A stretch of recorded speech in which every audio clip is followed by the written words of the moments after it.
Hello friends, welcome to coding की पाठशाला। आज के वीडियो में हम लोग डिस्कस करेंगे program to swap two numbers in C language. It means हम लोग डिस्कस करेंगे कि किस तरह से दो वेरिएबल की वैल्यू को आपस में स्वैप किया जा सकता है। स्वैप करना means interchanging the value of two variables with each other. अगर मुझे दो वेरिएबल्स की वैल्यू को आपस में इंटरचेंज करना है तो ये हम किस तरीके से कर सकते हैं सी प्रोग्रामिंग में, ये आज के वीडियो में हम लोग डिस्कस करेंगे। लेकिन इस चीज़ के ऊपर डिस्कशन चालू करें, लेकिन उससे पहले हम ये तो समझ लें हम ऐसा कर क्यों रहे हैं। तो दोस्तों, बहुत बार प्रोग्रामिंग करते टाइम पर ऐसी सिचुएशंस आती है जहाँ पर हमारी रिक्वायरमेंट होती है कि हमें हमारे वेरिएबल्स की वैल्यू को आपस में क्या करना है, इंटरचेंज करना है। तो वहाँ पर इस तरह के लॉजिक्स हम लगा सकते हैं जो आज के वीडियो में हम लोग डिस्कस करेंगे। ओके, तो स्टार्ट करते हैं। लेकिन सबसे पहले मैं आप ही से पूछूंगा कि अगर आपको इन दो वेरिएबल्स की वैल्यू को इंटरचेंज करना होगा तो किस तरीके से कर सकते हैं। सोचो एक बार और सोचो कि हम ऐसा क्या लॉजिक अपने प्रोग्रामिंग में लिखें कि हम इन दो वेरिएबल्स की वैल्यू को इंटरचेंज कर सकें। तो हो सकता है आप में से बहुत लोग सोच रहे होंगे कि ये काम बड़ा आसान है, हम लिख सकते हैं कि x के अंदर y की वैल्यू आ जाए एंड y के अंदर x की वैल्यू आ जाए, तो इससे हमारा काम हो जाएगा। x के अंदर y की वैल्यू आ गई, y के अंदर x की वैल्यू आ गई, दोनों वेरिएबल की वैल्यू आपस में क्या हो गई, इंटरचेंज हो गई। लेकिन दोस्तों, इतना आसान भी नहीं है। हम ये पहले भी डिस्कस कर चुके कि मशीन एक बार में सिर्फ एक ही इंस्ट्रक्शन एग्जीक्यूट करती है, तो वन बाय वन इन दोनों इंस्ट्रक्शंस को एग्जीक्यूट करेगी। तो देखो होगा क्या, सबसे पहले क्या करेगा, x के अंदर y की वैल्यू को स्टोर कर देगा और y की वैल्यू कितनी है 40, तो x की वैल्यू कितनी हो जाएगी 40। तो यहाँ तक तो ठीक है, हम भी चाहते हैं कि वैल्यू इंटरचेंज हो। पहले x में 20 था, अब कितना हो जाए 40। लेकिन अब क्या होगा, अब मैंने बोला कि x की वैल्यू किसके अंदर स्टोर हो जाए, y के अंदर। तो x की अब वैल्यू क्या है, वैल्यू तो मॉडिफाई हो चुकी है और वो कितनी है 40, तो y के अंदर भी कितना आ जाएगा 40। लेकिन क्या ये वैल्यूज इंटरचेंज हुई? नहीं, मैं चाहता था कि y के अंदर क्या हो जाए, x की पुरानी वैल्यू दैट इज 20, लेकिन यहाँ तो इंटरचेंज हुआ ही नहीं। तो इस तरीके से तो हम वेरिएबल्स की वैल्यू को क्या नहीं कर पाएंगे, इंटरचेंज नहीं कर पाएंगे। तो क्या कोई और तरीका है जिससे हम ये काम कर सकते हैं? अगर इसे मैं एक एग्जांपल से समझाऊं तो हम इस तरीके से कह सकते हैं कि मान लो मैं आपके सामने दो गिलास रख दूं और इन दो गिलास में दो कलर के पानी रख दूं। एक गिलास रेड गिलास जिसमें रेड कलर का पानी है और एक ग्रीन गिलास जिसमें ग्रीन कलर का पानी है। अब मैंने आपसे कहा कि आपको इन दोनों गिलास के पानी को क्या करना है, इंटरचेंज करना है। क्या करोगे? तो आप में से कुछ ने सोचा होगा कि एक और गिलास ले लेंगे, खाली गिलास, जहां पर रेड ग्लास या कोई भी एक गिलास का पानी उस खाली गिलास में डाल देंगे और फिर इंटरचेंज बड़ी आसानी से कर सकते हैं। तो बिल्कुल दोस्तों, वही लॉजिक हम यहाँ पर भी लगा सकते हैं। तो क्यों ना हम यहाँ पर एक और वेरिएबल क्रिएट कर लें और उस वेरिएबल की हेल्प से हम क्या कर सकते हैं, वैल्यूज को इंटरचेंज कर सकते हैं। तो यहाँ पर एक वेरिएबल क्रिएट और कर लेते हैं। तो ये तैयार हो गया हमारा तीसरा वेरिएबल और हमने इसका नाम क्या दे दिया, z। तो अब इस तीसरे वेरिएबल की हेल्प से हम लोग डिस्कस करेंगे कि हम दो नंबर्स को किस तरीके से इंटरचेंज कर सकते हैं। तो अब हमारा काम बड़ा आसान हो गया।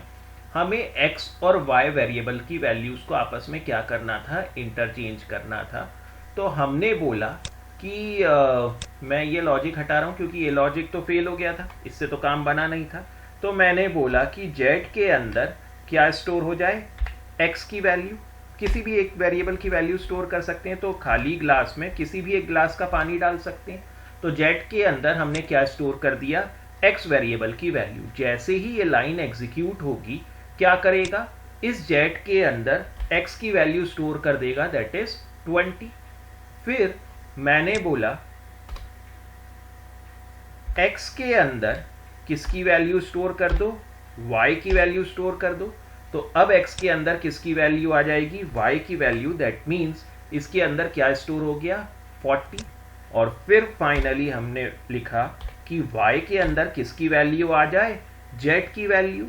तो जैसे ही हमने यहाँ लिखा कि y के अंदर किसकी वैल्यू आ जाए, z की वैल्यू, तो ये वैल्यू चेंज हो गई होगी किसके साथ, z की वैल्यू के साथ, दैट मीन्स 20। तो देखिए x और y वेरिएबल की वैल्यूज हमने आपस में क्या कर दी, इंटरचेंज कर दी। तो ये एक लॉजिक है जिसकी हेल्प से आप क्या कर सकते हो, दो नंबर को इंटरचेंज कर सकते हो।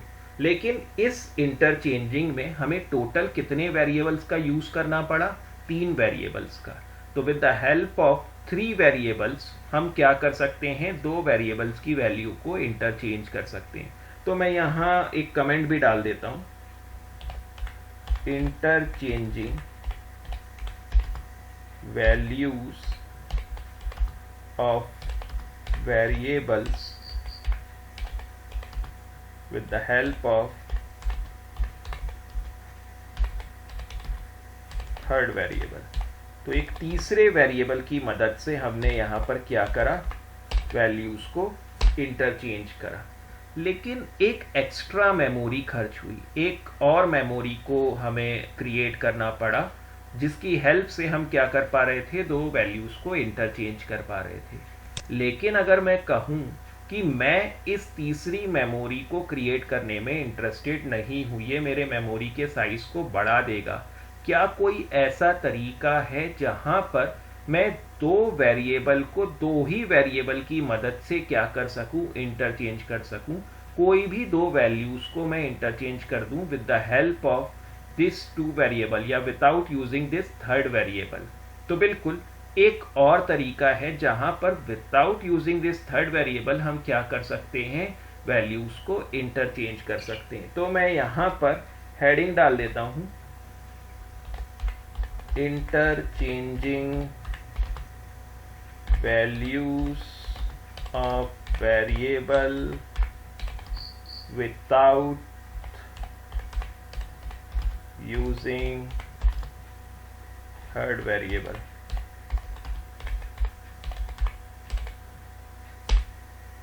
ओके, तो अब मैं चाहता हूं कि मैं इन वैल्यूज को इंटरचेंज करूं विदाउट यूजिंग थर्ड वेरिएबल। तो दोस्तों मैं यहां पर सबसे पहले 2 लॉजिक लिख देता हूं और आप इसे देखें और बताएं कि इसमें से आपको कौन सा लॉजिक सही लगता है। आई मीन इसमें से कौन सा लॉजिक किसी भी 2 वेरिएबल की वैल्यू को क्या कर सकता है, इंटरचेंज कर सकता है। तो logic number 1,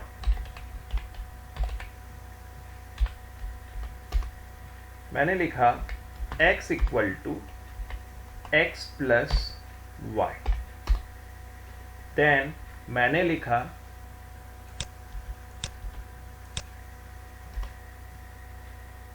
x equal to x minus y. And again मैंने लिखा y equals to x minus y।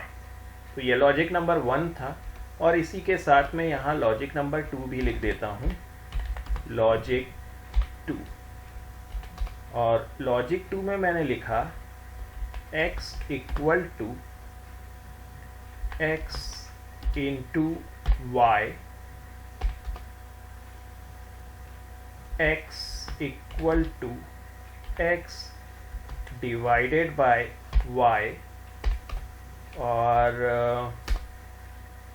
y equals to x divided by y। तो दोस्तों आप सोचो कि इन दोनों लॉजिक में से, अब ये तीसरा वेरिएबल तो हमारे पास है नहीं, इसे मैं हटा देता हूं। तो दोस्तों तीसरा वेरिएबल मैंने हटा दिया है। तो अब सोचो कि इन दोनों लॉजिक में से कौन सा लॉजिक सही है, किस लॉजिक को यूज करके मैं किसी भी 2 वेरिएबल की वैल्यूज को इंटरचेंज कर सकता हूं। और यहां पर मैंने कोई तीसरा वेरिएबल भी यूज नहीं करा।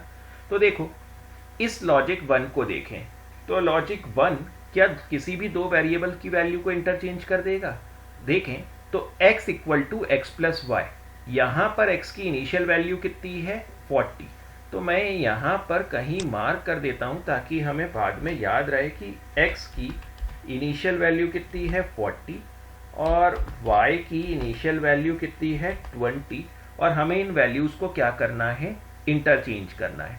तो देखें x equal to x plus y कर देगा, तो x equal to x plus y यानी x प्लस वाई कितना हो जाएगा 60, और ये 60 जाकर कहाँ स्टोर हो जाएगा x के अंदर। ऐसा हम ही ने बोला है कि x और y को ऐड करो और जो भी रिजल्ट आता है वो किसके अंदर स्टोर कर दो, x के अंदर। देन हमने बोला x में से y की वैल्यू को क्या कर दो, सब्ट्रैक्ट कर दो, और जो भी रिजल्ट आता है वो किसके अंदर स्टोर कर दो, x नहीं, सॉरी मैंने यहां गलत लिख दिया है, y के अंदर स्टोर कर दो, और यहां मुझे x लिखना चाहिए था, मैंने सेम यही गलती यहां पर भी कर दी है। ओके, तो x में से y को सब्ट्रैक्ट करो तो 60 माइनस 20 कितना हो जाएगा 40। 40 किसके अंदर स्टोर कर दो, y के अंदर, तो y की वैल्यू कितनी हो गई 40। नेक्स्ट मैंने बोला x में से फिर y को सब्ट्रैक्ट कर दो और जो रिजल्ट आता है किसके अंदर स्टोर कर दो, x के अंदर। तो 60 माइनस 40 करेंगे तो 60 माइनस 40 कितना हो जाएगा 20। ये 20 किसके अंदर स्टोर हो जाएगा, x के अंदर। तो देखिए x और y की वैल्यू आपस में क्या हो गई, इंटरचेंज हो गई। पहले x की वैल्यू कितनी थी 40, अब कितनी हो गई 20। पहले y की वैल्यू कितनी थी 20, अब कितनी हो गई 40। तो इस लॉजिक से हम दो वेरिएबल्स की वैल्यू को क्या कर पा रहे हैं, इंटरचेंज कर पा रहे हैं। लेकिन क्या ये काम इससे भी हो सकता था, तो मैं इनकी वैल्यूज को वापस पहले जैसा कर देता हूं, ये 40 ये 20। तो देखें x equal to x multiply by y, तो इन दोनों को अगर मैं मल्टीप्लाई करूं तो आंसर कितना आ जाएगा 800। 40 इंटू 20 कितना हो जाएगा 800, और ये 800 जाकर किसके अंदर स्टोर हो जाएगा, x के अंदर। तो x की वैल्यू कितनी हो जाएगी 800। इसी तरह से नेक्स्ट मैंने बोला x की वैल्यू को y से डिवाइड करो, तो 800 में से 20 को डिवाइड करेंगे कितना आ जाएगा 40। ये 40 किसके अंदर स्टोर कर दो, y के अंदर। तो यहाँ पर 40 हमने किसके अंदर स्टोर कर दिया, y के अंदर। नेक्स्ट x में से y को डिवाइड करो, तो x अभी भी 800 है, 800 में से 40 डिवाइड होगा तो इस बार आंसर कितना आएगा 20, और ये 20 कहाँ स्टोर कर दो, x के अंदर। तो यहाँ पर अगेन वैल्यूज क्या हो चुकी हैं, इंटरचेंज हो चुकी हैं। x और y की वैल्यू आपस में इंटरचेंज हो चुकी हैं। तो क्या ये दोनों ही लॉजिक सही हैं? ये एक बार कॉम्पिटिटिव एग्जाम में पूछा जा चुका है। ये दोनों ऑप्शंस दिए हुए थे और बोला गया था कि इनमें से कौन सा ऑप्शन सही, आई मीन दो ऑप्शन और थे बट वो क्लियर कट दिख रहे थे कि गलत हैं। फिलहाल जो कंफ्यूजन था वो इन दो ऑप्शंस में था। तो दोस्तों आपके हिसाब से इनमें से कौन सा ऑप्शन सही है और कौन सा ऑप्शन गलत? सवाल ये है कि क्या ये इनमें से कौन सा ऐसा लॉजिक है जो किसी भी दो नंबर को क्या कर सकता है, इंटरचेंज कर सकता है विदाउट यूजिंग थर्ड वेरिएबल हमने यूज किया है। तो दोस्तों सही जवाब है ये। तो लॉजिक 1 किसी भी दो वेरिएबल की वैल्यूज को क्या कर सकता है, इंटरचेंज कर सकता है, जबकि लॉजिक 2 फेल हो जाएगा। फेल हो जाएगा कब? अगर मैं इनमें से किसी एक वेरिएबल की वैल्यू क्या बना दूं, 0 बना दूं। तो अगर मैंने यहाँ पर y को क्या बना दिया, 0 बना दिया, तो देखें x इंटू वाई कितना हो जाएगा 0, और 0 किसके अंदर स्टोर हो जाएगा, x के अंदर। तो x की वैल्यू कितनी हो जाएगी 0, और फिर 0 में से 0 को डिवाइड करेंगे और एक नॉट डिफाइंड वैल्यू बन जाएगी, एक इन्फिनिटी आ जाएगी जो एक पॉसिबल वैल्यू नहीं है। तो यहाँ हमारा पूरा कैलकुलेशन क्या हो जाएगा, गड़बड़ा जाएगा। तो दोस्तों आई मीन 0 के केस में ये लॉजिक क्या हो जाएगा, फेल हो जाएगा, लेकिन ये लॉजिक 1 हमेशा काम करेगा आपका। तो सही आंसर है लॉजिक 1। लॉजिक 2 भी सही है, लेकिन 0 के केस में ये क्या हो जाएगा, फेल हो जाएगा। तो आई थिंक दोस्तों आपको ये चीज़ क्लियर होगी कि अगर मुझे दो नंबर को इंटरचेंज करना है तो हम किस तरीके से कर सकते हैं, with using third variable, without using third variable. हमने दोनों तरीके देखे, लेकिन हमने सिर्फ लॉजिक डिस्कस किया है। तो अब बहुत छोटा सा काम बचा है, और वो ये कि क्यों ना इस लॉजिक को इम्प्लीमेंट कर दें किसके अंदर, सी प्रोग्रामिंग लैंग्वेज के अंदर। तो चलते हैं हमारे कंपाइलर के पास और वहाँ पर इस लॉजिक को क्या करते हैं, इम्प्लीमेंट करते हैं। ओके, ऑल राइट दोस्तों, तो हम लोगों ने अपना VS कोड कंपाइलर ओपन कर लिया है और यहाँ पर हम लोग उस लॉजिक को इम्प्लीमेंट करते हैं जो अभी हम लोगों ने डिस्कस किया था। हम दोनों ही लॉजिक इम्प्लीमेंट करके देखते हैं। सबसे पहले with the help of third variable और फिर हम लोग इम्प्लीमेंट करेंगे विदाउट यूजिंग थर्ड वेरिएबल। तो हम यहाँ पर एक नई फाइल क्रिएट कर लेते हैं। मैं एक नई फाइल क्रिएट कर रहा हूँ और इसका नाम दे देता हूँ video17.c। तो video17.c नाम से यहाँ पर एक C की फाइल क्रिएट हो गई। साइज़ थोड़ा सा बढ़ा देता हूँ। void main फंक्शन क्रिएट किया। अभी हमने इस लाइन का मतलब नहीं समझा है, लेकिन इतना समझा है कि कंप्यूटर से जो भी करवाना है वो हम void main के अंदर लिख देते हैं जब तक हम फंक्शन टॉपिक नहीं पढ़ लेते। उसके बाद इसमें कुछ और चेंजेस हम लोग डिस्कस करेंगे। तो सबसे पहले हमें करना क्या है, दो वेरिएबल्स की वैल्यू को इंटरचेंज कराना है। अब यहाँ पर हम वेरिएबल्स क्रिएट कर लेते हैं और उसके अंदर बाय डिफ़ॉल्ट कोई दो वैल्यू भी स्टोर कर देते हैं। तो लेट्स से मैंने यहाँ पर एक वेरिएबल क्रिएट करा, लेट्स से x नाम से ही और y नाम से, वही वेरिएबल्स के नाम ले रहा हूँ जो अभी हम एग्जांपल में डिस्कस भी कर रहे थे। और जब मैं ये वेरिएबल्स क्रिएट कर रहा हूँ इनके अंदर बाय डिफ़ॉल्ट मैं वैल्यूज़ भी असाइन कर देता हूँ। तो at the time of declaration में इसको क्या भी कर रहा हूँ, इनिशलाइज भी कर रहा हूँ। तो y के अंदर मैंने क्या इनिशलाइज कर दिया 40 और x के अंदर क्या इनिशलाइज कर दिया 20। यानी जब ये वेरिएबल क्रिएट होंगे साथ में उनके अंदर क्या भी स्टोर हो जाएगा 20 और y के अंदर क्या स्टोर हो जाएगा 40। अब हम देखते हैं सबसे पहले विथ यूजिंग थर्ड वेरिएबल वाला जो लॉजिक हम लोगों ने डिस्कस किया था उसे इम्प्लीमेंट करते हैं और देखते हैं कि क्या इससे हमारा काम हो रहा है कि नहीं हो रहा। तो हमने डिस्कस किया था कि अगर हमें with the help of third variable interchange करना है तो हम एक तीसरा वेरिएबल क्रिएट कर लेंगे z, उसके अंदर असाइन करेंगे x के अंदर असाइन करेंगे y और y के अंदर असाइन करेंगे z। तो इस लॉजिक से हमारी वैल्यूज़ क्या हो जाएंगी, इंटरचेंज हो जाएंगी। तो मैंने यहाँ पर एक वेरिएबल क्रिएट किया z जो अभी फ़िलहाल ब्लैंक है, उसके अंदर मैंने कोई भी वैल्यू क्या नहीं करी, स्टोर नहीं करी। तो अब मैं इनकी वैल्यूज़ को इंटरचेंज करना चाहता हूँ। तो अच्छा, इंटरचेंज करने से पहले मैं दिखाना चाहता हूँ आउटपुट स्क्रीन पर एक मैसेज डिस्प्ले हो जाए। तो आउटपुट स्क्रीन पर कुछ भी डिस्प्ले कराने के लिए हम कैसे डिस्प्ले करा सकते हैं, printf की हेल्प से। तो मैंने यहाँ लिखवा दिया value of x before swapping is एक इंटीजर वैल्यू जो कहाँ से आएगी, x में से। और इसी तरह से यही मैसेज मैंने कॉपी पेस्ट कर दिया और बस यहाँ लिख दिया value of y before swapping is, जो कि y की वैल्यू है। तो ये प्रोग्राम स्टार्ट होने से पहले x और y की वैल्यूज़ हमें क्या कर दे, डिस्प्ले कर दे। और उसके बाद ये क्या करेगा, अपने लॉजिक को इम्प्लीमेंट करे क्या, z के अंदर किसकी वैल्यू स्टोर कर दे, x की। तो जैसे ही मैंने ये लिखा होगा z नाम के वेरिएबल में x की वैल्यू दैट इज़ 20 स्टोर हो जाएगा।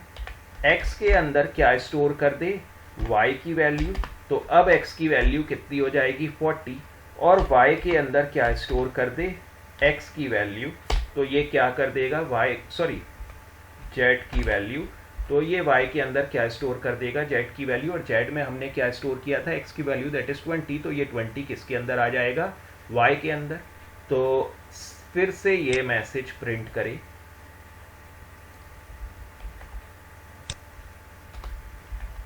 लेकिन इस बार यहाँ पर बिफोर ना लिख के वो क्या लिख दे, after. Value of x after swapping is this and this. और साथ में मैं चाहता हूँ जब ये मैसेज डिस्प्ले करे तो कर्सर न्यू लाइन पर भी आए हर बार। तो ये लाइन प्रिंट करने से पहले कर्सर न्यू लाइन पर आए और उसके बाद ये मैसेज को वो क्या करे, प्रिंट करे। तो रन करते हैं इसको, और यहाँ पर अब अगर हमने ये पहले भी डिस्कस किया था कि जब हम इसको एग्जीक्यूटेबल फाइल पर रन करते हैं तो क्योंकि हमारे मशीन की स्पीड बहुत फास्ट है तो वो फटाफट एग्जीक्यूट करके टर्मिनेट कर देगा, हम आउटपुट देख भी नहीं पाएंगे। तो इसके लिए हमने दो मेथड पढ़ी थी, या तो स्लीप फंक्शन का यूज़ कर सकते हैं या फिर हम यहाँ पर क्या कर सकते हैं, गेट ch का यूज़ कर सकते हैं। तो जब तक कैरेक्टर गेट नहीं होगा वो स्क्रीन, ये स्टेटमेंट एग्जीक्यूट नहीं होगा और तब तक स्क्रीन क्या नहीं होगी, टर्मिनेट नहीं होगी। तो जनरली गेट ch का यूज़ किया जाता है, तो हम भी यहाँ पर गेट ch लिख देते हैं। आप स्लीप फंक्शन का भी यूज़ कर सकते हो। ओके, अच्छा, ये printf फंक्शन जो हमने यहाँ पर यूज़ किया है ये एक बना बनाया फंक्शन है, तो किसी हेडर फाइल के अंदर डिफाइन होगा, और ये किस हेडर फाइल के अंदर डिफाइन है उसको इंक्लूड कर लेते हैं। तो ये डिफाइन है किसके अंदर, stdio.h हेडर फाइल के अंदर, उसको इंक्लूड कर दिया। और getch फंक्शन यूज़ किया है, ये भी बना बनाया फंक्शन है, और ये किसके अंदर डिफाइन है, conio.h console input output header file. तो हमने हमारी हेडर फाइल्स भी क्या कर ली, इंक्लूड कर ली। ओके, तो अब इसको एग्जीक्यूशन में देते हैं। तो सबसे पहले तो हम इसे कंपाइल कर लें। ये हमने हाई प्रोग्रामिंग लैंग्वेज में लिखा है, सी प्रोग्रामिंग लैंग्वेज में लिखा हुआ है, इसको कन्वर्ट कर लें किस में, मशीन लैंग्वेज में। तो हमने कॉल किया हमारे जीसीसी कंपाइलर को और बोला कि भाई कंपाइल कर दो किसको, वीडियो 17.c नाम की फाइल को। अब हमने डिस्कस ये लास्ट वीडियो में भी किया था, अगर हम इतना लिख के छोड़ देंगे तो वो इसकी एक एग्जीक्यूटेबल फाइल बना देगा, और वो एग्जीक्यूटेबल फाइल किस नाम से होगी, a.exe से। और अगर मैं चाहता हूँ कि वो एग्जीक्यूटेबल फाइल a.exe से ना होकर मेरे बताए हुए नाम .exe से हो, तो इसके लिए हम इसके आगे क्या लिखेंगे, o, और फिर वो नाम जिस नाम से हम exe बनाना चाहते हैं। तो लेट से मैंने यहाँ पर क्या लिख दिया, वीडियो 17, तो ये वीडियो 17 नाम से क्या कर देगा, exe तैयार कर देगा। तो देखिए यहाँ पर वीडियो 17.exe नाम की फाइल तैयार हो गई। तो अब इसको हम लोग रन करते हैं। तो रन करने के लिए हम क्या लिख देंगे, वीडियो 17.exe, ये उसे क्या कर देगा, रन कर देगा। लेकिन रन करने में उसने एक एरर दी है, और बिल्कुल वो एरर देगा। हमने बोला कि value of x before swapping is, एक इंटीजर वैल्यू डिस्प्ले करो, और वो इंटीजर वैल्यू कहाँ से आएगी, x में से। ऐसा हम बोलना चाहते थे, लेकिन हमने डबल कोट को यहाँ पर क्लोज नहीं करके गलत जगह पर क्लोज किया। हमें डबल कोट को यहाँ क्लोज करना था, तो उसने एक गार्बेज इंटीजर वैल्यू यहाँ पर क्या कर दी, डिस्प्ले कर दी, और x भी एज अ मैसेज उसने यहाँ पर क्या कर दिया, डिस्प्ले कर दिया। तो हमने ये गलती करी थी, तो इसको हम क्लियर कर देते हैं। ये डबल कोड हटा दिया, ये डबल कोड लगा दिया। ओके, तो मैं इसे वापस से सेव कर रहा हूँ, और वापस से हम इसको कंपाइल करते हैं। तो इसको सेव करने के बाद वापस से मैं इसको कंपाइल कर रहा हूँ। तो मैं इसको कंपाइल कर रहा हूँ, ये कंपाइल हो गया, और अब मैं इसको एग्जीक्यूट कर रहा हूँ। तो देखिए इस बार उसने बिल्कुल इसको एग्जीक्यूट किया, उसने डिस्प्ले करा value of x before swapping is 20, value of y before swapping is 40, value of x after swapping कितनी हो गई 40, और आफ्टर स्वैपिंग y की वैल्यू कितनी हो गई 20। तो इस लॉजिक से उसने वैल्यूज़ को क्या कर दिया, इंटरचेंज कर दिया। यहाँ पर हम विदाउट यूजिंग थर्ड वेरिएबल भी ये काम कर सकते थे, तो ये z को हटा दिया। बस करना क्या होगा, x equal to x plus y, y equal to x minus y, and x equal to x minus y. तो हमने जो लॉजिक डिस्कस किया था उसी लॉजिक को यहाँ अगेन इम्प्लीमेंट कर दिया। मैं इसको वापस से सेव कर रहा हूँ और देखते हैं क्या ये अभी भी काम करेगा। तो मैंने इसको अगेन कंपाइल किया, ये कंपाइल हो गया और उसके बाद मैंने इसको एग्जीक्यूट किया और देखें अभी भी ये बिल्कुल काम करेगा। तो विदाउट यूजिंग थर्ड वेरिएबल भी उसने इंटरचेंज कर दिया, पहले 2040 था, अब कितना हो गया 4020। तो आई होप स्वैपिंग किस तरीके से करते हैं without third variable, with third variable, दोनों तरीके से आपको समझ में आया होगा। तो आज के वीडियो में हम लोग इतना ही डिस्कस करते हैं। अगर आपको ये वीडियो पसंद आया हो तो इसे अपना लाइक ज़रूर दें। अगर आप अभी तक आपने इस चैनल को सब्सक्राइब नहीं किया है तो मैं आपसे रिक्वेस्ट करूंगा इस चैनल को आप सब्सक्राइब कर लें। इस चैनल की लिंक और प्लेलिस्ट की लिंक भी मैं इस वीडियो के डिस्क्रिप्शन में मेंशन कर दूंगा।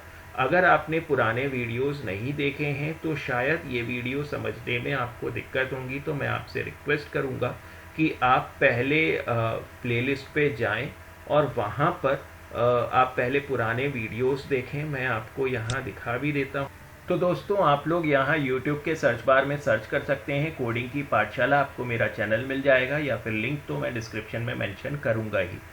तो आप मेरे चैनल पर जाएं, प्लेलिस्ट पर जाएं, यहाँ पर जितनी भी प्लेलिस्ट मैंने बनाई हैं आपको वो सारी दिख रही होंगी। हम लोग डिस्कस कर रहे हैं C++ लैंग्वेज ट्यूटोरियल इन हिंदी, तो इसकी प्लेलिस्ट में जाएं, व्यू फुल प्लेलिस्ट, और यहाँ पर आपको मेरे सभी वीडियोस मिल जाएंगे जो भी मैंने अभी तक बनाए हैं। तो आई होप आज का वीडियो आपको समझ में आया होगा। तो आज के वीडियो में हम लोग बस इतना ही डिस्कस करते हैं, मिलते हैं नेक्स्ट वीडियो में। Till then bye.